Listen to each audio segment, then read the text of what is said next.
Bonsoir à tous et bonsoir à toutes. Bienvenue aujourd'hui dans Punchline sur CNews et sur Europe 1. L'étude de l'IFOP, publiée aujourd'hui dans le Figaro, montre de façon étayée qu'une partie de la jeunesse musulmane française ne se reconnaît plus dans les valeurs d'une société qu'elle juge dépravée et immorale. D'où un retour en force de la pratique religieuse rigoriste.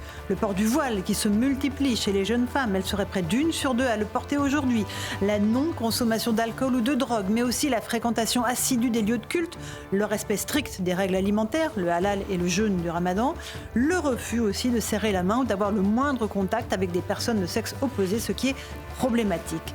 Mais ce qui ressort surtout, c'est la volonté croissante de vivre dans une société française conforme au principe de la charia, dont les lois seraient pour 57% des jeunes musulmans supérieures aux lois de la République. J'ajoute qu'un jeune sur 3 se dit proche du courant de pensée des frères musulmans, ce qui signe le dynamisme de ces activistes religieux qui étendent leur toile sur tout le territoire français. Alors, que faire de ces chiffres, de cette réalité que nous avons tous les jours sous les yeux ?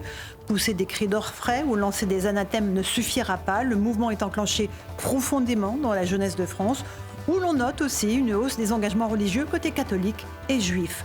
Dans une république qui se veut laïque, c'est un vrai sujet qui ne peut pas se traiter par la violence ou le mépris, mais par le rappel des règles qui fondent notre société et que tout le monde semble avoir oubliées. La nature a horreur du vide. Le terrain que nous avons cédé aux islamistes radicaux doit être repris de toute urgence par la République et ses valeurs.